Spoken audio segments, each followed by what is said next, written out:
Contra a cultura. O Evangelho clama pelo diferente. Em 3, 2, 1, gravando. Começando mais um Contra a Cultura, chegando aqui para você na Rádio Novo Tempo e também no canal Cristãos Cansados no YouTube. É uma alegria muito grande receber você aqui com a gente para estudarmos a Palavra de Deus. Estamos em rota de conclusão dessa série toda especial que foi a série de Isaías, o livro de Isaías, o príncipe dos profetas, né? Um príncipe falando de um servo, onde na verdade o príncipe é o servo e o servo na verdade é o príncipe, é uma confusão só, mas foi muito legal estudar aqui esse livro. Claro que é um livro muito mais extenso do que a gente teve condição nesses 3 meses de expor. A gente levanta sempre pontos que a gente julga ser mais intrigantes, mais relevantes, mas é um livro que vale muito a pena ser estudado dentro dos seus detalhes, porque eu até brinquei que na semana passada, que o livro de Isaías é como se fosse o aeroporto de Guarulhos aqui no Brasil, né? Você tem vários dos aviões do Antigo Testamento pousando ali e dali saindo para ir lá para o Novo Testamento, principalmente ali para os Evangelhos e nas cartas apostolares e tudo mais, porque de fato é um livro essencial aqui na base dessa transição de mostrar como toda aliança está sendo preparada em Cristo para ser de fato aberta para a gente lá no Novo Testamento. Então, vale a pena você estudar aí em casa e a gente está aqui para te ajudar e também para se ajudar, para refletir, enfim. O episódio de hoje é o episódio de número 12, penúltimo episódio da série, e a gente vai tratar basicamente aí do capítulo 59 e alguns pedacinhos do 60 e 61. E para me ajudar nessa conversa, eu recebo ela mais uma vez, Vanédia Cândido. Tudo bom, Vanédia? Tudo bom, Isaac? Prazer estar aqui de novo. E a gente começa aqui no 59, já indo direto ao ponto, porque o 59 vai ter aqui uma mensagem específica do Senhor, assim como está mais ou menos no tom do 58, né? É interessante porque o capítulo 58, a gente estudou na semana passada com a Maiara, a gente viu que Deus ele faz uma acusação, uma exortação séria ao povo de Israel. Ele diz, olha, vocês entraram numa rota de religiosidade, de rituais, e vocês acham que esse relacionamento ritualístico, ele é uma espécie de troca. Ele é simplesmente um relacionamento matemático, uma transação, onde vocês entram com o cordeirinho e o ritual, vocês entram com o dia da expiação ali guardando todos os rituais e tudo mais, e eu automaticamente tenho que abençoar vocês porque, vocês vieram e fizeram o negócio. Só que vocês, na prática, não muda nada na vida de vocês, porque vocês não estão fazendo isso numa busca de relacionamento comigo. Vocês estão fazendo só uma transação. Ele usa até essa linguagem, vocês buscam fazer seus próprios interesses, né? E aí vocês ficam agindo em cima do pobre, da viúva, do órfão, do estrangeiro, dos vulneráveis, vocês não pagam o salário de vocês. Então teve todo esse ponto aí que o 58 expôs pra gente. E é muito importante a gente vir nesse mesmo tom, porque aqui a exortação divina por meio de Isaías vai continuar dentro dessa mesma pegada. E aí ele começa o verso 1 aqui do 59 dizendo o seguinte: eis que a mão do Senhor não está encolhida para que não possa salvar, e o seu ouvido não está surdo para não poder ouvir, mas as iniquidades de vocês fazem separação entre vocês e o seu Deus, e os seus pecados que vocês cometem o levam a esconder o seu rosto de vocês, para não ouvir os seus pedidos. Aqui a gente observa logo de cara na abertura dessa sessão que tem um entrave aqui no meio do relacionamento entre Deus e seu povo. E talvez para a gente compreender um pouco melhor o que está acontecendo, a gente precisa entender que tem a pergunta retórica, né? Mas é como se fosse uma resposta retórica de Deus. Porque para ele começar dizendo aqui, olha, eis que a mão do Senhor não está encolhida, ele está dando resposta a alguma indagação, a algo que já está ecoando ali no meio dos israelitas, que talvez seja bem parecido com a reclamação que começa no 58, né? A gente oferece sacrifícios e o Senhor não ouve. A gente jejua e o Senhor não nos abençoa. E aqui parece que ele está ainda respondendo esses questionamentos, né? Sim, ele está respondendo a uma situação de angústia para a qual ele não oferece uma solução, ao menos não a solução que o povo espera. A solução de Deus a essa angústia é deixá-los mais angustiados. Se Deus respondesse assim, então tá bom, toma aqui o travesseirinho para você dormir aqui confortável e tal, e ele acalentasse o povo naqueles pecados ali, o povo ia entender que o que ele estava fazendo estava dando certo, né? É igual mãe, pai, né, que o filho tá fazendo birra e aí dá o que o filho quer. Aí o que o filho entende? Opa, a birra funciona, né? Quanto mais mal criado eu sou, mais eu recebo as coisas. Deus estava educando, né, o povo. O capítulo 59 é muito semelhante ao 58 nisso, né? Deus, ele mostra as iniquidades do povo e mostra que, tá bom, vocês querem, né? Vocês não estão precisando de ajuda? Então, eu não vou dar essa ajuda para vocês. E essa vai ser a maior ajuda que que eu posso oferecer vai ser essa. Eu não deixar vocês seguirem os próprios caminhos de vocês. Aquela maldição que está lá em Romanos 1. Deus os entregou às suas próprias paixões infames. Uma das maiores desgraças é Deus nos entregar aquilo que a gente quer. Deus disse, eu não vou fazer isso com vocês, sabe? Eu não vou dar a vocês a solução que vocês almejam nesse momento, porque isso vai desgraçar ainda mais a situação de vocês. Não tem nada mais desgraçado, não tem nada mais terrível do que a gente conseguir ser bem-sucedido sem Deus. Ser bem-sucedido no meio dos nossos pecados. Então, assim, quando Deus deixa que a gente sofra as consequências dos nossos atos, é muito importante pra gente, e é isso que Deus está fazendo aqui no capítulo 59. Dentro dessa abertura que ele coloca, né, dizendo, ó, seguinte, gente, eu não tô me privando de ajudar vocês porque eu odeio vocês, porque eu quero o mal de vocês, porque eu tenho um desejo simples e puro de puni-los, né, vocês pecaram contra mim, então eu vou punir vocês só por isso, assim, só como resposta a isso. É claro que tem todo um processo aqui do que o pecado causa nessa relação, e de fato Deus não leva o pecado de forma leve. Ele não considera as nossas ofensas a ele, a desobediência, a rebeldia, como algo irrelevante. Como muitas vezes colocam, né? Não tem nada a ver, Deus não fica ofendidinho com o nosso pecado. Claro que ele fica. Isso de forma alguma o diminui, né? Do tipo assim, como se a gente fosse um ser humano que quando a gente fica ofendido com alguém, a gente se retrai, a gente fica amargo, né? A gente fica maquinando mal, às vezes uma vingança.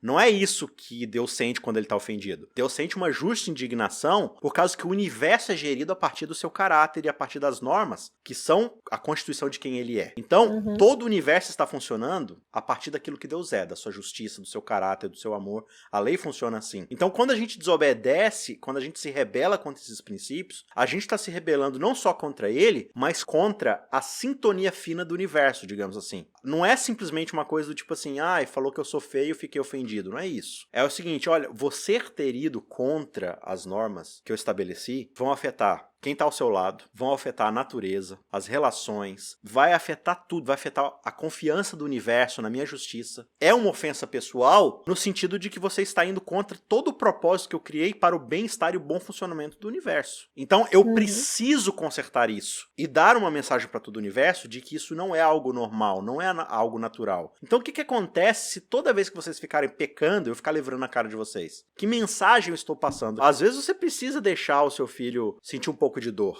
Você não vai deixar ele se destruir, você não vai deixar ele se matar, você fazer algo que vai invalidá-lo, mas às vezes assim, filho, o pai deixou você sentir isso daí pra você perceber que, você estava sendo rebelde, o pai falou uma vez, falou duas, falou três, você continua insistindo. Talvez você precisasse sentir um pouco dessa dor, porque assim você vai entender como é que funciona, não a ponto de destruir totalmente. Só que a gente olha muitas vezes para esse texto e fala assim, não, da mesma forma como o meu pecado faz com que Deus não me aceite, então a minha obediência faz com que Deus me aceite. É o contrário. Aí a gente inverte a lógica. A gente olha para isso e fala assim, não, os nossos pecados fazem separação entre nós e Deus. Aí a gente pega esse texto, isola ele como um texto prova e inverte a lógica. Se o meu pecado faz separação entre mim e Deus, então a minha obediência a Deus me justifica perante ele. Aí talvez a gente possa lembrar aqui daquele episódio de Jesus falando com o jovem rico, né? Que é um outro texto prova que foi muito usado para falar dos mandamentos. Senhor, o que eu devo fazer para entrar no teu reino, para herdar a vida eterna? Não, obedeça os mandamentos. O que está escrito na lei? Vai, faz isso e terás vida, tal. A gente olha e fala assim, então tá aí a relação. Aqui é o contrário de Isaías, né? Se o pecado lá faz essa separação, então aqui tá a ideia. Se eu guardar os mandamentos, se eu obedecer aquilo que Deus quis pro universo, a partir de quem ele é e tudo mais, aí ele vai ficar feliz comigo. Será que é essa a lógica lá de Mateus? Será que Jesus está falando que a receita para a redenção do ser humano é ele simplesmente guardar a lei? De fato, se as nossas iniquidades, nossas injustiças nos afastam de Deus, o que é que vai nos aproximar de Deus? A justiça. A questão é a justiça de quem, né? Essa que é a questão. Deus vai mostrar aqui no capítulo 59 a gravidade do pecado e o que é que precisa ser feito para que essa aproximação seja restaurada. Aí ele vai falar, né, no verso 2 aqui, mas as vossas iniquidades fazem separação entre vós e o vosso Deus, e os vossos pecados encobrem o seu rosto de vós, para que não vos ouça. É necessário a gente ver que há momentos em que Deus esconde o rosto.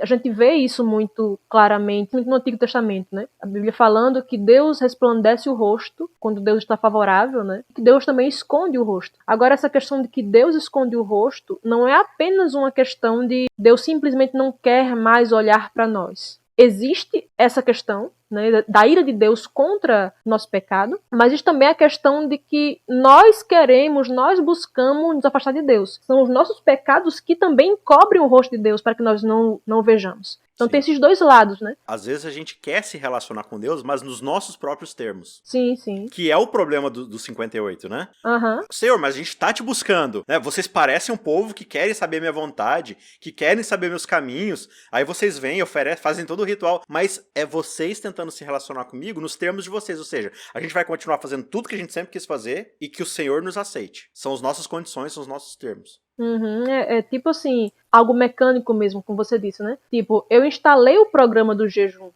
Por que não tá vindo um antivírus, não tá funcionando? Entendeu? Porque não tá o povo raciocinando nessa lógica. Aí Deus vai e tenta inverter a lógica. Ele mostra os pecados do povo, que é isso que está fazendo com que o seu rosto não resplandeça sobre o povo. E aí vai descrevendo, verso 4, né? Ninguém há que clame pela justiça, ninguém que compareça em juízo pela verdade. Confiam no que é nulo e andam falando mentiras, concebem o mal e dão à luz a iniquidade. As pessoas compareciam no tribunal, no juízo, e elas não queriam saber de justiça, elas falavam mentiras, né? Veja, a questão aqui não é meramente você, na vida litúrgica, religiosa, você fazer o mal, faz o jejum de uma maneira egoísta. Não é apenas isso, é também nas coisas cotidianas, sabe? Você comparecer a um tribunal e falar mentira. Porque tem gente que pensa assim, né? Eu tô aqui realizando um culto, então se eu tô fazendo isso aqui, assim, do fundo do meu coração, não importa muito o que eu faço nos outros 6 dias da semana. Eu não tô comparecendo ao culto, e eu não tô prestando o culto direitinho, mas não, olha só, quando fala que ninguém que compareça em juízo pela verdade, é falando, sabe, assim, não basta você ser um cara que canta bem na igreja, que oferece um culto bonito, sabe? Como é que você é no seu dia a dia, no seu trabalho? Você é aquele advogado que mente porque você está defendendo uma versão dos fatos que não necessariamente é verdadeira, sabe? Você é a pessoa que lá no seu trabalho faz algo assim questionável porque, não, mas isso aqui não é eu na igreja, é eu na minha vida cotidiana. Aí Deus vai chamar a atenção para isso, né? Aí ele vai dizer, no verso 5, chocam ovos de áspide e tecem teias de aranha. Áspides são cobras, só pra você saber aí. Você Exato. que não apertou a tecla SAP. Exato. E tava tipo assim falando, olha, chocam ovos, tipo, você vai chocar um ovo, é porque você vai ter um benefício ali, vai sair algo de lá que vai beneficiar você. Só que tá dizendo que chocam ovos de serpente. Eles estão criando as serpentes que vão mordê-los depois. É isso que Deus está falando. Tecem teias aqui, tipo, eles estão cavando a própria cova. É isso que Deus está falando.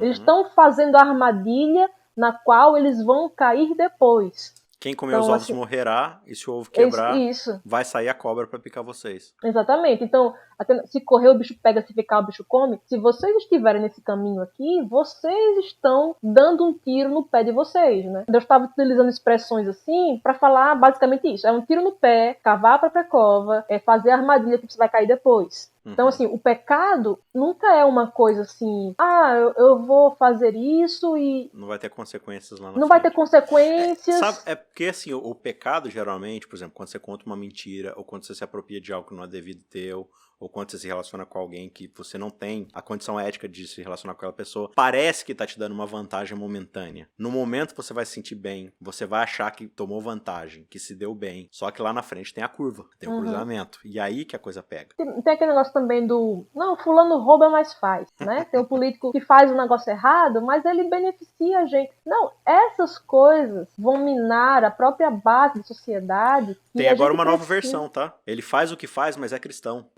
Também, né? Tem esse famoso político aí também. Ele mente no tribunal, mas ele é batizado sabe? Foi lá batizado não sei onde, ele vai lá no culto da igreja tal, né? Ele faz jejum. É isso que Deus está condenando aqui também. Se batizou no Jordão. Eu não queria falar Jordão, mas se batizou no Jordão. Né? Deus está falando aqui que as obras dele são de iniquidade. Obra de violência há nas suas mãos. Essa violência que o povo se queixa e tudo, são fruto das próprias mãos deles. Eles estão se queixando de quê? Se eles estão colhendo o que plantaram.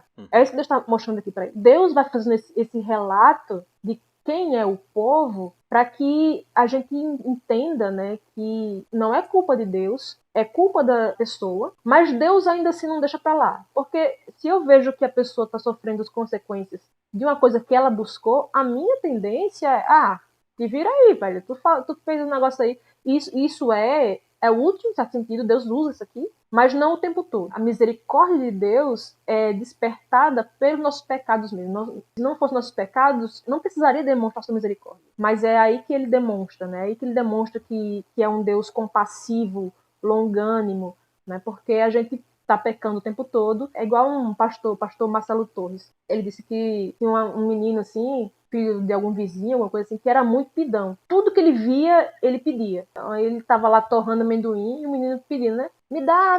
Ele, tá quente. Não, me dá, tá quente. Me dá. Aí, tá bom, toma. Aí deu o amendoim quente, o menino queimou a boca, queimou a mão, e começou a chorar lá, a mãe do menino reclamou. Eu disse, não, eu só dei o que ele pediu. Ele pediu, tava quente, eu avisei e pronto. É isso que Deus faz com a gente às vezes. Mas até isso é um ato da sua misericórdia. E depois ele vai usar a sua misericórdia de uma maneira mais direta, né, no próprio texto aqui. Mas ele quer que a gente reconheça isso primeiro, né? Às vezes eu acho, assim, que, tipo, essa coisa desse processo entre a queda do ser humano e a morte de Cristo na cruz, parece que é uma versão de demonstração, uma versão trial de Deus falando assim, eu vou deixar vocês experimentar o que vocês querem sem consequências eternas. Para lá na frente vocês decidirem se vocês querem as consequências eternas ou não. Uhum. Parece que é essa impressão, tipo assim, Deus é tão misericordioso e amoroso que ele tá falando assim, olha, eu vou deixar você errar, você cometer as maiores barbaridades, para você ver se é isso mesmo que você quer. Você vai ver quais são as consequências disso. E aí entra essa questão, a gente precisa sentir as consequências das nossas ações. Porque se Deus for livrar a gente de tudo quanto é problema, por causa das nossas ações, né, de novo, a gente não cresce, a gente não aprende, e a gente sempre vai ficar repetindo as mesmas coisas. Então, assim, gente, vocês precisam experimentar as consequências dos seus atos, porque é o que vocês escolheram. Vocês querem plantar, como é que é lá, ó, parafraseando aí a sabedoria famosa recente aí, né, quem planta vento colhe violência, né?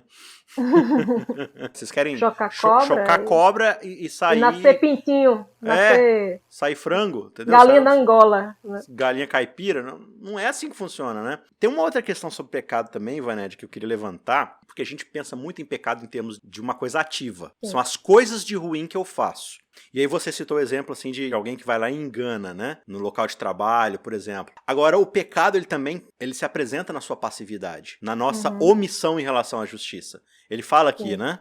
Ninguém que compareça em juízo pela verdade. Fala de quem fala mentira e concebe o mal, mas também de quem se omite de aparecer para falar a verdade.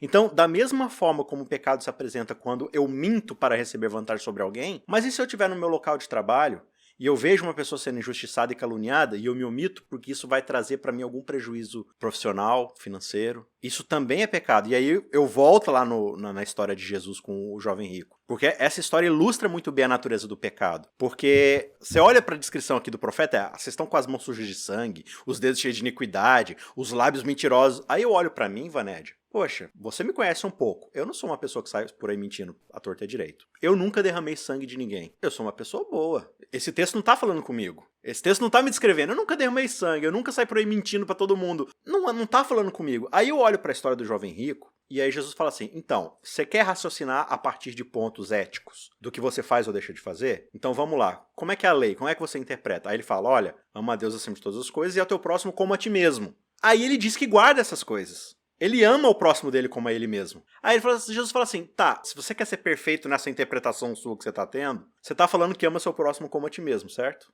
E que você cumpre isso. Então não deve ser pra você nenhuma dificuldade pegar o dinheiro que é teu e considerá-lo como do outro, como se fosse seu. Eu só tô seguindo a tua lógica. Pega o teu dinheiro, vende tudo que você tem e dá pros pobres. Porque assim, se você ama os pobres como se fossem você, isso não vai ser difícil pra você. Aí você vai ter um lugar comigo e você pode vir me seguir. Porque aí, de fato, você é a pessoa, você é o cara. Aí ele faz o quê? Ele vai embora triste. E essa tristeza dele vai porque ele olha pro dinheiro dele e fala assim, eu não cumpro a lei como eu achei que cumpriria, ou simplesmente eu não posso abrir mão desse dinheiro. Eu trabalhei para conseguir. Tá, mas você não ama o próximo como a você mesmo? E a gente olha para isso e a gente não considera que o jovem rico fez é pecado. O fato dele ter ido embora da presença de Cristo com o seu dinheiro e ter se recusado a dividir, a gente não encara isso como pecado, porque foi uma ação passiva. Ele simplesmente escolheu não fazer aquilo. Isso, pra mim, mostra mais a ideia do que é o pecado. Porque o pecado, ele não me afasta simplesmente de Deus, no sentido de falar, não, eu não quero nada com Deus.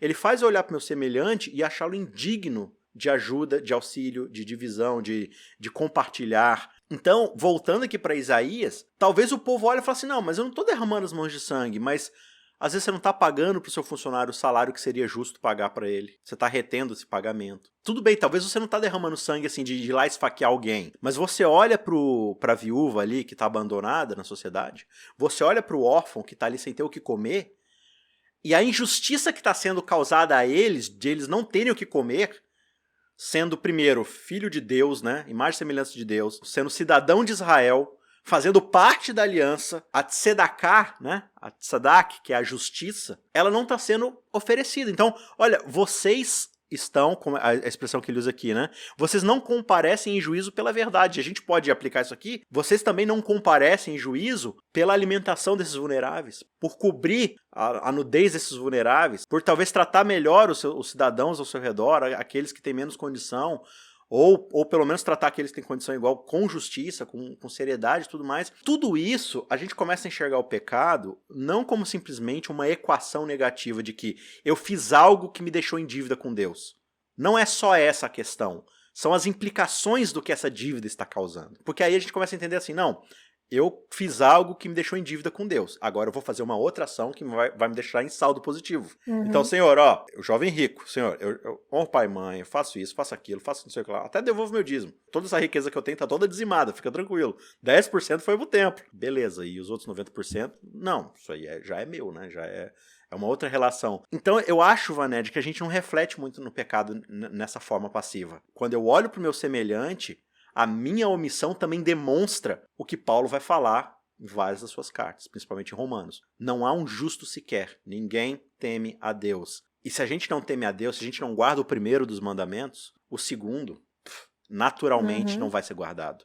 Porque se eu não olho para aquele que é a própria glória e não o respeito como ele deveria ser respeitado, como é que eu vou tratar a imagem dessa glória? A derivação dessa glória, a criação dessa glória? Muito pior ainda, né? É o que Tiago fala, né? Tiago 4,17 diz, aquele que sabe que deve fazer o bem e não faz, nisso está pecando. Tiago, ele fala ali sobre a relação do homem com a lei, e ele diz assim, olha, você não está só pecando quando você derrama sangue. Veja, a relação que nós temos para com o pecado, para com a lei, é sempre assim, a gente se sente num grau superior, porque eu não sou uma bêbada caída na sarjeta. Então, assim, eu me sinto superior à pessoa que está lá caída bêbada no chão. Porque eu não faço determinado tipo de pecado, eu acho que a ira de Deus não está assim contra mim. Tem uma frase que a gente escuta muito na igreja, né? Em qualquer igreja que você vai, você escuta falando, não existe pecadinho nem pecadão. Essa frase é verdade e falsa ao mesmo tempo. Ela dá a entender que não existe graus de pecado. Isso existe. Sim. Porque você vê na própria Bíblia mesmo, assim, sendo tratados os pecados por ignorância. Cada um tinha um tipo de oferta que era oferecida, dependendo do tipo de pecado. Tem pecado que era... 6 pecados que Deus detesta, o 7º faz a sua alma odiar. Exatamente. Assim, então, tinha pecado que era punível com a própria morte do pecador, né? Tinha pecados e pecados, e graus de pecado. Jesus falou com Pilatos, né? Quem me entregou a ti, maior pecado tem. Então, existe graus de pecados, não só na visão humana, mas na própria visão divina. Uma pessoa que rouba um pão e uma pessoa que estupra uma criança, claro que são graus diferentes de pecado. Deus não seria insensível a esse ponto. Agora, o que a gente faz? Ou a gente se sente superior, porque eu não faço isso, né? Eu não bebo, não roubo ninguém. Embora a minha omissão, eu não esteja contando com isso. Então, aqui Deus relata vários tipos de pecado. A pessoa que derrama sangue e a pessoa que comete aqueles pecados que a gente... não é tão pecado assim. Ficar fofocando em grupo de WhatsApp. Isso é tão pecado assim? E é pecado também. Claro que em graus não é tão... A gente faz muito isso, né? Tem um estupro, aí vem a hashtag. Somos todos estupradores. Não! Que é isso? Eu não sou estupradora. Claro que não. Né? Então, você também não é. Então, você não precisa dizer que todo mundo é estuprador. Nem todo mundo vai chegar em determinados tipos de pecado, em graus de pecado. Aí a gente ou age assim, né? Isso é relativizar o pecado. O estupro e uma mentira não tanto faz. né? Tanto assim, as consequências são mais danosas para as pessoas que sofrem esse pecado. Mas a mentira também é pecado. E Deus trata assim. Então eu não estou no nível de derramar sangue, mas eu estou no nível de falar das pessoas pelas costas nos grupos de WhatsApp. Então também estou em pecado, e todo pecado contra um Deus infinito tem um desvalor infinito. Assim, você tem que ponderar isso, sabe? Você não precisa ser o Hitler para que Deus puna o seu pecado com a morte. Basta que você tenha pecado. É aí que nós somos todos nivelados. Embora não tenhamos o mesmo grau de pecado, muitas vezes, mas todo pecado é grande. E aí tem a verdade daquela frase, né? Não é que não existe pecadinho nem pecadão. É que não existe pecadinho. Todo pecado é grande. E aí, quer você esteja no nível de derramar sangue, quer você esteja no nível de ser fofoqueirinha de zap, Deus odeia todo pecado. Quando a gente olha dessa forma, né, os pecados por omissão também, os pecados que a gente considera menores, os pecados que a gente comete, as pequenas desonestidades que a gente tem no nosso dia a dia, Deus não desculpa isso, não. Deus só desculpa isso por causa de uma obra que ele mesmo faz acerca disso, da iniciativa que ele mesmo toma. Na primeira sessão do capítulo 59 de Isaías, ele vai falando, respondendo a queixas do povo, dizendo quem o povo é. Depois, aqui no verso 9, é o próprio profeta falando, né? E você vê que ele muda a pessoa do discurso, né? Ele vai falando na primeira pessoa do plural, né? Por isso está longe de nós o juízo, e a justiça não nos alcança. Isso é importante também, você alternar as pessoas do discurso, né? Tem até uma ideia assim de que você, quando está falando, quando está pregando, deve falar sempre nós, se incluir, né? Mesmo quando não tem nós, é aquela questão, né? Somos todos estupradores. Não, às vezes é um pecado que você precisa mostrar que a pessoa está cometendo. Então você tem que falar você quando está falando também. Existe aquele plural de modéstia, né? A Bíblia não tem isso, plural de modéstia. Então ela alterna as pessoas de discursos. Às vezes você precisa falar nós fazemos isso. Às vezes você precisa falar vocês fazem isso. Às vezes você precisa falar eu faço isso. O profeta se inclui aqui, né? Nós fazemos isso, nós fazemos aquilo. E ele começa a se queixar, né? No verso 10, né? Apalpamos as paredes como cegos, sim, como que não tem olhos. Verso 11 ele fala, todos nós bramamos como ursos e gememos como pombas. Aí depois ele passa da queixa para a penitência. Ele reflete naquilo que Deus falou ali, olha, é o pecado de vocês. E ele faz, né? Verso 12, porque as nossas transgressões se multiplicam perante ti, e os nossos pecados testificam contra nós, porque as nossas transgressões estão conosco, e conhecemos as nossas iniquidades. Aí, quando o ser humano vai e cai a ficha, olha, de fato, o Senhor julgou com justiça. É isso que a gente é mesmo, né? Aí depois ele começa a falar dos pecados da língua, né? Verso 13, prevaricar, mentir contra o Senhor, palavras de falsidade. Ser falso é uma coisa que Deus julga como grave também. Ele fala da pessoa que mata e a pessoa que age com falsidade, sabe? Cumprimenta o irmão assim, não sei o que, depois quando vira as costas tá falando da pessoa. O Big Brother, tá lá a pessoa falando bem de você, você sai, tá lá a pessoa na outra câmera, tá falando mal já. A gente vive no Big Brother o tempo todo, Deus tá olhando o tempo todo aquilo que a gente faz, e ele Deus vê tem nossos pay-per-view. ele vê nossos atos de falsidade. Ele vai mostrando aqui como a gente, de fato, cai nas suas próprias armadilhas. A gente acha que é o outro que faz tal coisa. A gente acha, tipo, claro, de fato, eu não vou estuprar. Eu acho que eu nunca vou fazer isso na minha vida. Eu nunca vou matar ninguém na minha vida. Muito provavelmente, né? Nem eu sei. Mas Eu muito tenho provavelmente 79% de certeza.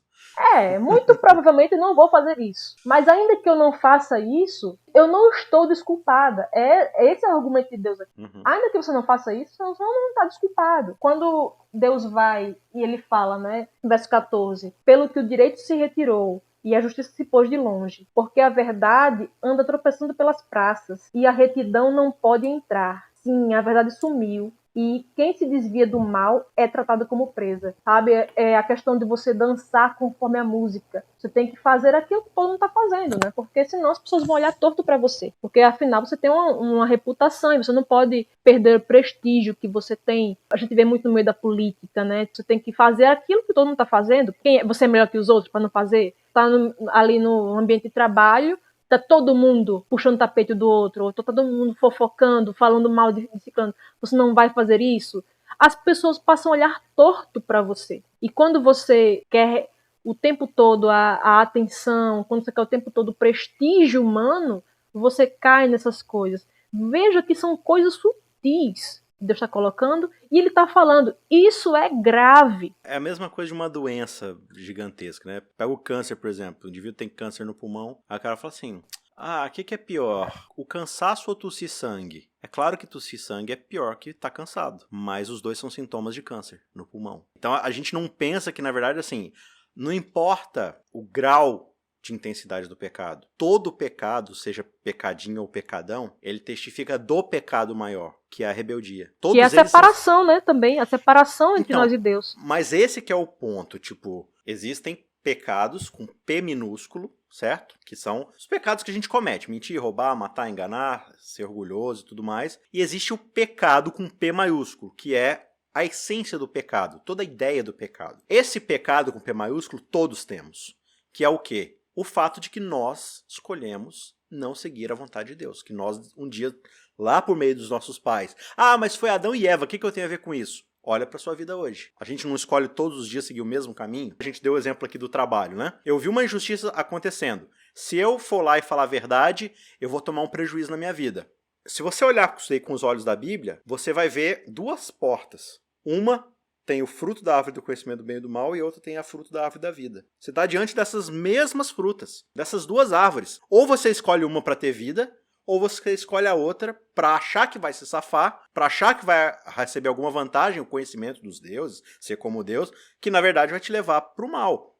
O tempo todo na Bíblia você vê essas duas escolhas, essas duas árvores acontecendo. Quando Abraão chega lá e o cara fala assim, quem é essa tal de Sara aí? Ele pode comer do fruto do conhecimento do bem e do mal e dizer que é uma prima distante dele, ou ele pode comer da árvore da vida e falar assim, não, é minha esposa e ela está num relacionamento comigo. O tempo todo na nossa vida a gente está diante dessas escolhas.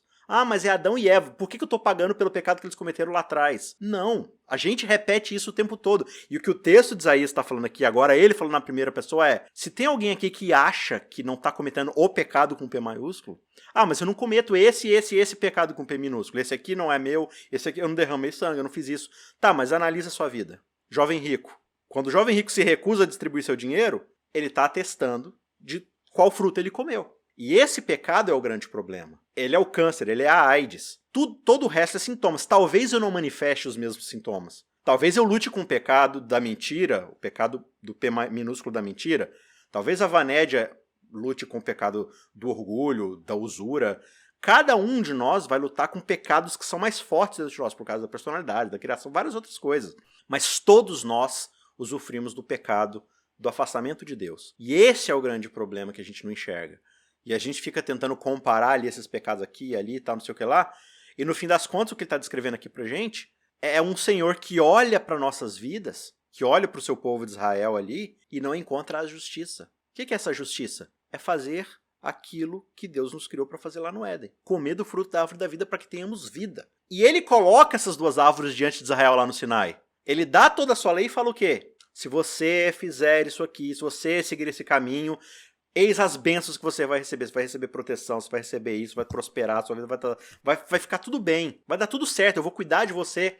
Agora, se você resolver escolher essa árvore aqui, então você vai ficar à mercê dos seus inimigos, não sei o que lá. Tem todas as maldições. O livro de Deuteronômio, você tem o tempo todo ali. Bênção e maldição. Árvore do conhecimento do bem e do mal, árvore da vida. E o povo passa todo o Antigo Testamento comendo da árvore do conhecimento do bem e do mal. E eles querem os efeitos da árvore da vida. Essa é a reclamação aqui do capítulo 59. O que Deus está falando é, gente, vocês continuam dia após dia comendo o fruto da rebeldia, comendo a árvore do conhecimento do bem e do mal. E aí vocês reclamam, Senhor, eu posso até ter comido, mas olha aqui essa ovelhinha que eu trouxe aqui para cortar. Olha, Senhor, eu posso até ter passado o ano inteiro comendo, mas no dia da expiação, Senhor, olha como é que eu estou sem comer o dia inteiro. E a gente acha que está tudo bem. Que Deus vai olhar e falar assim, beleza que ele é uma pessoa... Vanédia, como é que a gente chama alguém que na sua frente é uma coisa e atrás de você é outra coisa? Falso, duas caras, né? Hipócrita, entendeu? E a gente não olha pra gente e percebe que a gente tá fazendo a mesma coisa com Deus? Agora... A gente acha que Deus é idiota, né? Que Deus não tá vendo essas coisas, né? Eu brinquei com a Mayara semana passada, né? Que tipo... a criptonita de Deus são as paredes da igreja. As paredes da igreja são feitas de chumbo. Porque Deus tá lá dentro da igreja, Aí ele só vê quem eu sou dentro da igreja. Aí eu saio da igreja no final do culto, Deus olha, pra onde ele foi? Eu não consigo ver o que ele tá fazendo mais. Eu só consigo ver ele sábado de manhã. Agora que ele saiu daqui da igreja, eu não sei mais o que ele tá fazendo. Será que ele tá se comportando bem lá no trabalho? Não sei, eu vou ter que esperar ele voltar aqui na igreja. Ah, voltou aqui pra igreja, agora eu tô vendo ele. Ah, ele é comportado, ele é uma boa pessoa, né? Porque Deus tá restrito às paredes da igreja. Ele não tá comigo no meu trabalho, ele não tá comigo, né? Não, teve uma vez que eu tava vendo uma pessoa contando, a mulher que trabalhava na casa dela, né? Que era daquelas cristãs, assim, bem fervorosas, assim, tava bem, glória a Deus, aleluia, tal, não sei o quê. E aí ela disse que essa mulher disse que escutou, assim, uma coisa que alguém falou pra outra pessoa, né? Aí a mulher que trabalhava lá na casa dela falou, ah, mas se eu ouvisse uma coisa dessa, eu não deixava barato, não. Eu pedi, assim, uns 20 minutinhos de licença ao Espírito Santo, Senhor, dá licença aqui, e começava a falar, você sabe, como se fosse Deus. Não, pode falar, eu vou virar as costas aqui, né? Um pouquinho. Tipo, sabe, a gente acha que Deus vira o rosto para não ver nossos pecados, só que a questão é que quando Deus esconde o rosto, é escondendo o rosto para nos ajudar no nosso pecado.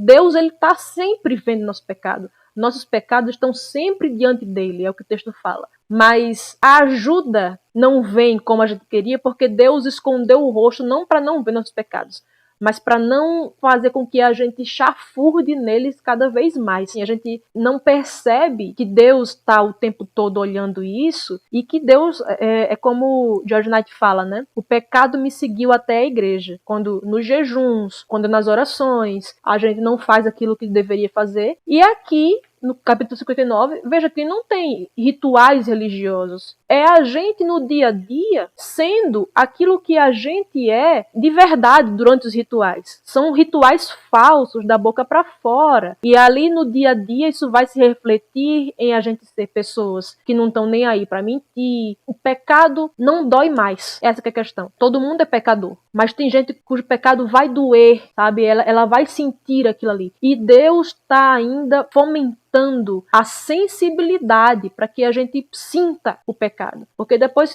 que cauterizou ali, que a gente não sente mais, depois que encaliçou, como diz aqui, sabe? Quando você tá a mão cheia de calo, que você não sente mais, não dói mais. Esse é o problema. E Deus quer evitar que isso aconteça. Mas, pela misericórdia divina, o que a gente percebe aqui é mais uma vez essa promessa de alguém que vai resolver o problema que nós não temos força nem condição de resolver. E aí ele vai trazer a resposta aqui na continuidade do verso 16, né? Sim, é maravilhosa essa parte. Ele diz assim, olha, o Senhor, ele viu que não tinha justiça, ele desaprovou o fato de que ninguém estava, os olhos do Senhor estão sobre a terra, buscando alguém que faça o bem, né, que faça justiça, e não acha. E aí o verso 16 diz, viu que não havia ninguém e maravilhou-se de que não houvesse um intercessor. Aí você pensa assim, maravilhou-se, a linguagem aqui tá meio, tipo, é maravilhoso no sentido, tipo assim, como assim não tem ninguém que faz o bem? Né? É o meme de John Travolta procurando, né? Olha tipo, assim, cadê? É claro que, de novo, isso aqui é uma linguagem poética, né? Deus não foi surpreendido. Gente, eu nunca imaginava que ninguém era certo da cabeça nesse mundo pós-pecado. Fui surpreendido, né? Deus foi pego de surpresa. Não, aqui é uma linguagem poética. Ele olhou maravilhoso que não houvesse um intercessor, ou seja, alguém que fosse lá e falasse assim, ó, Deus, senta aqui de um lado da mesa, ser humano pecador, senta desse outro lado da mesa, vamos resolver nossas diferenças e chegar a um acordo pra gente voltar a ficar bem entre uns e os outros. Isso é um intercessor. Ele viu que não tinha um intercessor. Então, se dependesse de ninguém, tipo, ia ficar cada vez o ser humano de um lado e Deus do outro. Aí Deus pega e faz assim, não tem um intercessor? Por isso, o seu próprio braço lhe trouxe a salvação, e a sua própria justiça foi o seu apoio. Vestiu-se de justiça como de uma couraça, e pôs o capacete da salvação na cabeça. Pôs sobre si a veste da vingança e se cobriu de zelo como de um manto. Deus, ele vê que não há ninguém, né? Não há um justo nenhum sequer, né? Não é nem assim que ninguém quisesse fazer esse papel. É porque ninguém teria condições de fazer esse papel. Para que você pudesse interceder acerca de um problema, você tem que estar fora do problema. A questão é que todos nós fazemos parte desse problema do pecado. Você vai tentar interceder, você pode até querer, mas você não tem como fazer isso. A questão é que Deus olhou e viu que não havia quem pudesse fazer isso, então ele diz, vou eu mesmo. Aí tem o contraste lá daquela linguagem de Jeremias, né, 17, que fala assim, né? Maldito homem que confia no homem, faz da carne mortal o seu braço e aparta o seu coração do Senhor. Aqui, Deus faz dele mesmo a sua força. A força de Deus é ele mesmo. É ele que vem em busca do homem. Não tinha ninguém que intercedesse, ele vem e intercede. A resposta a essa angústia, né, que é causada pelo pecado, que Deus mostra no capítulo 58, 59, a solução é a justiça para essa injustiça. É a justiça. Só que a de quem? Não pode ser a nossa, porque a gente não vai ter justiça para entregar. Uhum. É a justiça dele mesmo. Então é o braço dele mesmo, ele confia nele mesmo. Enquanto a gente é chamado a não confiar na gente e confiar em Deus, Deus não tem em quem confiar a não ser nele. Não há quem interceda por nós a não ser o próprio Deus, a não ser a parte ofendida, que vai em busca do ofensor e o resgata. Então Deus veste a roupa de batalha. Eu mesmo vou guerrear para que vocês sejam resgatados da minha ira. Então não é que Deus está salvando a gente dele. Deus está salvando a gente da gente mesmo. Deus está salvando a gente da justa punição que ele iria dar para os nossos pecados. Era a ira dele, mas não por causa dele, de um problema que estava nele, que ele está virado com a gente porque Deus é iracundo. Não, é a gente que merecia essa punição e Deus nos salva dessa punição, sofrendo ele mesmo a punição, sendo ele próprio intercessor. Basta a gente olhar para nós mesmos, né? Mesmo diante do pecado, de toda a nossa condição caída, a gente ainda sente injustiça. A gente não consegue, assim, ninguém que é são, pelo menos, dentro do que é possível ser são nessa sociedade, a gente não consegue olhar para a sociedade hoje e ver coisas cruéis acontecendo, coisas ruins acontecendo e falar assim, deixa quieto. A gente sente fúria pela injustiça. A gente quer que alguma justiça seja estabelecida. Se a nossa condição caída é assim, imagina a condição perfeita de Deus em relação à injustiça. A gente acha que Deus ele tem que ser, não, tudo bem, eles estão se matando lá, aqueles que eu criei, perfeitos e tal, eles estão lá se matando, um prejudicando o outro, mas tá tudo certo, eu sou amor, paz. O nosso senso de justiça se manifesta assim em coisas mais triviais, tipo, por que você torce quando o cara que tá empinando moto caia? Porque tem um senso de justiça embutido na gente que diz, esse cara tá se mostrando, esse cara tá aí fazendo esse negócio, essa estripulia, ele tem que sofrer consequência do que ele tá fazendo. É um senso de justiça, às vezes até um pouco torto, assim, às vezes até correto, mas tem um senso de justiça no ser humano que diz que aquilo que está sendo feito de errado merece ser punido. A questão é que a gente merece essa punição, né? A gente sempre olha o pecado do outro e acha que o outro que merece ser punido, mas os nossos pecados são muito fofinhos, bonitinhos, né? Não é tão grave assim. Mas é grave sim, né? E Deus vai mostrar isso. Agora, a gente está falando aqui desse encontro que Deus proporciona para que ele vá até o ser humano caído. Nós estávamos mortos em nossas transgressões e pecados, como costumávamos viver quando éramos filhos, né, desse mundo e tudo mais, servos do príncipe da potestade, do poder do ar e aquela coisa toda, nesse espírito de desobediência. E aí aparece o tempo todo essa promessa em Isaías desse guerreiro reluzente que vem fazer justiça, que vem para consertar as coisas. E aí você pensa assim, né, não, agora ele vem para botar para queimar tudo, porque a única justiça possível é queimar tudo e não deixar nada sobrando. E aí a gente pula aqui pro 61 e começa de um jeito maravilhoso, que até vai ser entoado depois pelo evangelista lá na frente, né, Lucas, mas ele começa dizendo o seguinte: o Espírito do Senhor Deus está sobre mim, porque o Senhor me ungiu para pregar boas novas aos pobres, enviou-me a curar os quebrantados de coração, a proclamar libertação aos cativos e a pôr em liberdade os algemados. E aí vem o verso 2 que é bastante intrigante. A pregoar o ano aceitável do Senhor, ou o ano do jubileu, né? Lá de Levítico 25, né? Tá fazendo referência aqui a isso. Isso. Então ele vem para apregoar o ano aceitável do Senhor, ou seja, um ano bom, agradável, um período, né, de misericórdia, e o dia da vingança do nosso Deus, a consolar todos os que choram. Aí você olha pra isso daqui e fala assim, mas espera aí, ele não tá vindo trazer misericórdia? Que história é essa de vingança? Então, aí é que tá, entendeu? Como é que eu posso olhar pra esse Deus e achar que ele é amor, né? Que eu posso querer um relacionamento com ele e tal, se ele é que nem eu que se vinga daqueles que ofendem, né? Porque o ser humano é isso daí. A gente quer vingança, a gente quer retribuição, a gente quer simplesmente ir lá e devolver na mesma moeda ou até desproporcionalmente, né? Como lá é o Lameque, né? Matei um homem porque pisou no meu pé e arranquei a cabeça do outro porque me furou na fila, o lugar na minha fila, né? A gente sempre quer mais, a gente quer... Eu não quero só estabelecimento do equilíbrio. Eu quero que a pessoa sofra, que ela sinta dor. É assim que Deus se sente, né? Tá falando aqui que ele quer se vingar, né? A gente confunde a vingança de Deus com a nossa vingança, com a nossa ira. Só que é muito diferente, né? Deus, ele tem condição, é o único que de fato tem condição de punir o mal. E ele o faz com justiça. Diferente da gente que é porque alguém fez alguma coisa contra a gente. É o contrário, né? Jesus, quando falou essas palavras aqui, Lucas 4, vai relatar essas palavras de Isaías 61, ele aplicou ao seu próprio ministério. Depois que ele fala isso, o pessoal quer matar ele, né, no templo, quando ele lê e diz, hoje se cumpriu essas palavras. E as pessoas querem matá-lo. Uhum. E o tempo todo Jesus está fugindo de pessoas que querem matá-lo, até o momento que ele não foge mais e as pessoas o matam mesmo. Até o momento que ele se entrega. Deus, quando diz que está apregoando o ano aceitável ao Senhor, né, que era aquele ano em que todas as dívidas eram perdoadas, né, o ano do jubileu, a cada 49 anos em Israel, né, tinha esse ano em que as pessoas que contraíram dívidas e tiveram que se vender como escravas, as suas terras voltavam ao seu poder, né, todas as dívidas eram perdoadas. As dívidas vão ser perdoadas aqui, mas também vai ser cobrada uma dívida, porque diz que apregoar o ano aceitável do Senhor e o dia da vingança do nosso Deus. Ao contrário do que a gente pensa, a bondade de Deus e a sua ira não são coisas diferentes, não são coisas que estão apartadas. Deus não fica duelando entre ele mesmo, entre a ira dele e a misericórdia dele, como se tivesse dupla personalidade. Não. A gente pensa num Deus volúvel, né? Humano, assim, do, tipo, ele tá lá de boa, tranquila, do nada vem, ele fica louco da vida, assim, que nem a gente tem essas mudanças de humor, né?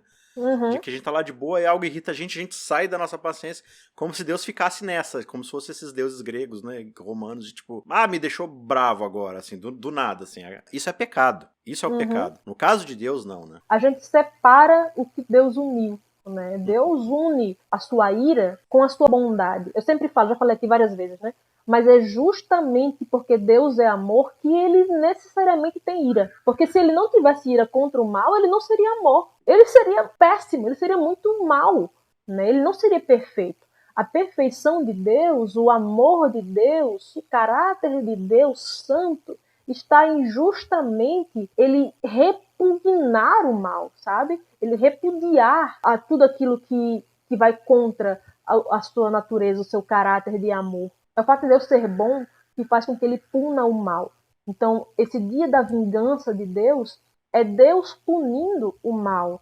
Deus punindo justamente, devidamente o mal. A gente tem que ansiar por esse dia, né? O juízo de Deus é sempre em favor dos santos. É sempre em favor do seu povo. A gente não tem que temer o juízo de Deus nesse sentido, sabe? Se a gente já foi substituído, né, por esse servo que a gente veio tratando nos outros capítulos, a gente não tem por que temer. Esse dia vai ser retribuído tudo. Se nossos pecados já foram pagos por esse servo que nos substitui lá em Isaías 53, então a gente não tem mais dívidas. Deus vem cobrar a dívida daqueles que ainda o devem, né? Aqueles que não creram, né, na nossa pregação, né, que fala lá no começo da 53. O juízo de Deus é uma coisa maravilhosa. É aquele exemplo que eu sempre dou, né? Você clama por um Deus irado quando você está na posição do oprimido. Então, assim, quando você está no campo de concentração, você clama por um Deus irado, um Deus que coloque fim àquilo. E Deus promete exatamente isso, né? A vingança dele é diferente da nossa exatamente por isso. Deus vem vingar até mesmo a nossa vingança. Porque quando nós queremos nos vingar, isso é pecado. E Deus vai vingar a nossa vingança também. Né? Então, assim, Deus vai punir o mal, seja um mal que aos nossos olhos seja muito grande, ou seja aquele que é pequenininho. Mas para Deus, todo pecado é pecado e merece punição, merece morte. É exatamente isso que ele faz aqui no capítulo 59, quando ele diz: não havia intercessor, então vou eu mesmo intercedo. Eu mesmo dou a vida, né? Muito bem, chegamos ao final desse episódio e acho que foi um episódio bastante interessante, deu pra gente ver bastante coisa. Tinha muita coisa aqui ainda pra ser falado, pra ser discutido, mas aí a gente teria 3 horas de episódio ou até mais. E nosso objetivo aqui não é esgotar jamais a discussão, é levantar questões aqui para você discutir. Então eu espero que você tenha refletido nisso, tenha tido esse novo olhar, talvez, sobre essa questão do pecado, sobre a nossa relação com o pecado, como é que isso prejudica o nosso relacionamento com Deus. Mas graças a Deus por Cristo Jesus, né? Graças a Deus por esse mediador, por esse alguém que se veste de guerreiro para poder destruir aquilo que está nos mantendo presos e longe dele, né? Agora cabe a você aceitar essa misericórdia ou não, né? Cabe a você aceitar esse convite desse homem que recebeu o Espírito de Deus e pregou para nós as boas notícias de que ele veio para consertar tudo que está errado. Deus te abençoe, tenha uma ótima semana e a gente se vê semana que vem para o último episódio dessa série fantástica. Valeu, Vanédio. Deus te abençoe. Tchau, tchau. Ajude o Cristãos Cansados a continuar produzindo conteúdo cristão gratuito e de qualidade. Você pode fazer uma doação única usando o QR Code do PicPay ou pelo site apoia.se/cristãoscansados, fazendo contribuições mensais de qualquer valor. Os links estão na descrição.